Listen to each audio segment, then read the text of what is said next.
Channel एक concern अर्थ। इस video में मैं टीजीटी, पीजीटी, असिस्टेंट प्रोफेसर और जो अदर डिफरेंट काइंड्स के कॉम्पिटिटिव एग्जाम्स होते हैं उसमें जो इकोनॉमिक्स के क्वेश्चन आते हैं उसको मैं एक्सप्लेन करने वाली हूँ। तो वीडियो में बने रहिएगा और लाइक, शेयर एंड कमेंट ज़रूर करिएगा। स्क्रीन पर आप पहला क्वेश्चन देख रहे हैं। किस अर्थशास्त्री का विचार था कि बैंक दर में परिवर्तन ब्याज की अल्पकालीन दरों तथा कार्यशील पूंजी के माध्यम से अर्थव्यवस्था पर प्रभाव डालती है? तो यहाँ पर 4 ऑप्शन दिए हुए हैं: कीन्स, डी कॉक, हार्ट्रे तथा इनमें से कोई नहीं। तो इसका सही आंसर है हार्ट्रे। इनकी पुस्तक है the pure monetary theory of business cycle. ठीक है, ये इनकी पुस्तक है और इन्होंने जो ट्रेड साइकिल है उसकी मॉनिटरी या मौद्रिक व्याख्या इन्होंने प्रस्तुत की थी। इसके बाद जो अगला क्वेश्चन है, बहुलक का अनुमान लगाइए यदि समांतर माध्य एवं माध्यिका क्रमशः 12 और 14 है। तो इसमें ऑप्शन दिया हुआ है 4 ऑप्शन है यहाँ पर: 16, 18, 14 और 20। तो इसका सही आंसर 18 होगा, ऑप्शन बी। इसका हम लोग हल भी देख लेते हैं यहाँ पर। तो बहुलक का जो सूत्र है, mode is equal to 3 medium minus 2 mode होता है। तो मीडियन की जगह पर मीडियन की वैल्यू तथा मोड की जगह यहाँ पर माध्य का समांतर माध्य होगा मीन,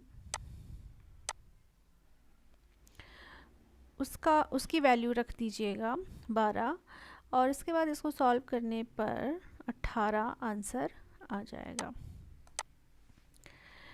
इसके बाद है आपका अगला क्वेश्चन है, सैमुअल्सन व्यापार चक्र मॉडल में निम्नलिखित में से किस स्थिति में नियमित व्यापार चक्र प्राप्त होंगे? ठीक है, जो नियमित व्यापार चक्र है जिसमें पीक और ट्रफ की जो ऊंचाई है वो बराबर होगी, उस प्रकार के व्यापार चक्र अल्फ़ा तथा बीटा के किन वैल्यूज़ में मिलेंगे? 4 ऑप्शन यहाँ पर भी दिए हुए हैं।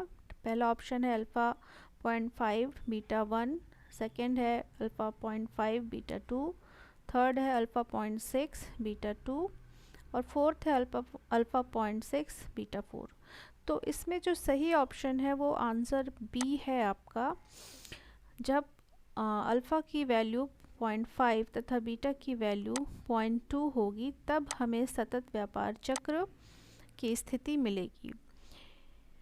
यहाँ पर इस डायग्राम को हम देख लेते हैं। यहाँ पर नीचे बीटा की वैल्यू दी हुई है और वर्टिकल एक्सिस पे अल्फ़ा की वैल्यू दी हुई है। तो ये जो पॉइंट ई है यहाँ पर अल्फ़ा की वैल्यू 0.5 तथा बीटा की वैल्यू 2 है।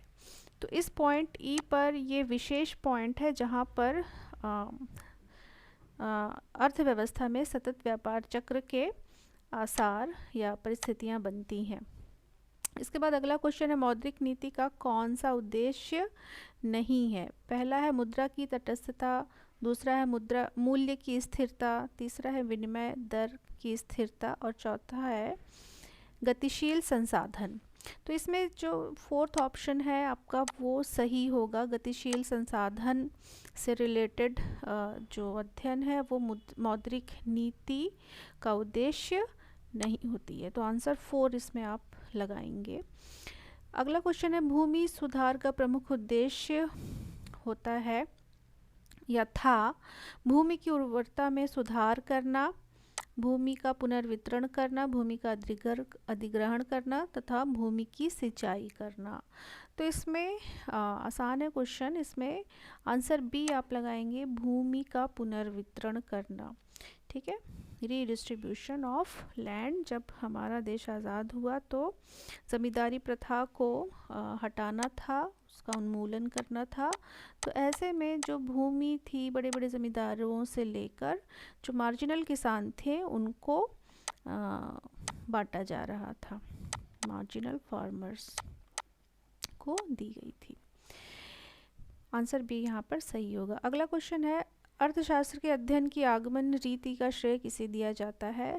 ऑप्शन ए ऑस्ट्रियाई विचारधारा को, बी जर्मनी के ऐतिहासिक विचारधारा को, सी प्रतिष्ठित विचारधारा को और डी रूसी विचारधारा को। तो इसमें आंसर बी जर्मनी की ऐतिहासिक विचारधारा को इसका श्रेय दिया जाता है।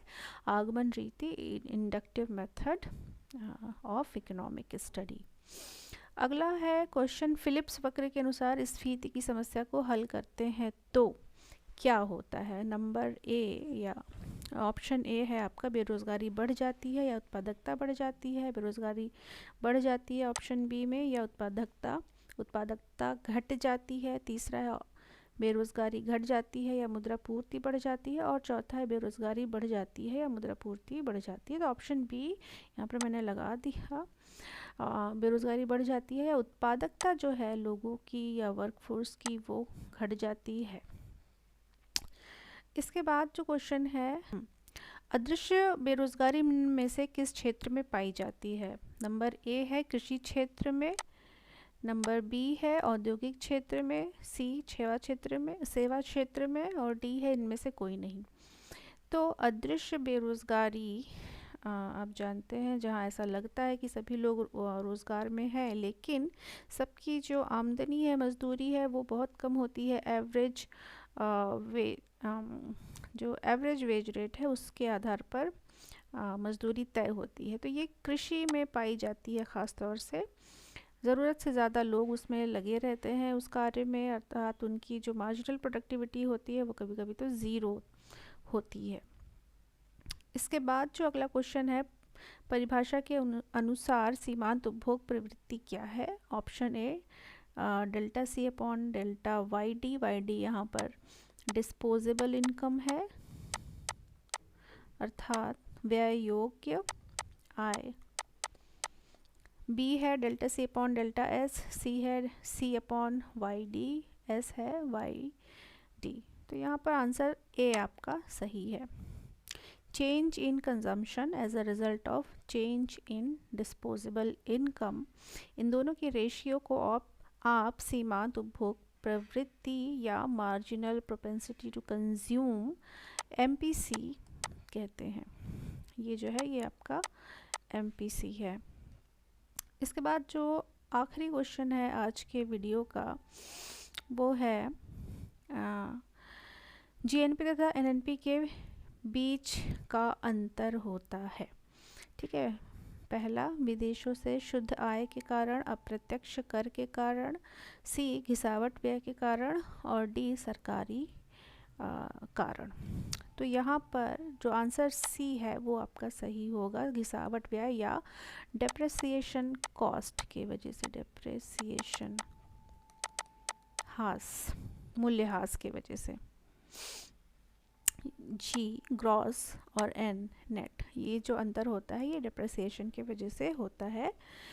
तो आई होप आपको वीडियो यूज़फुल लगी होगी। अगर लगी होगी तो लाइक, शेयर एंड कमेंट ज़रूर करिएगा। Thank you so much, stay safe, all the best.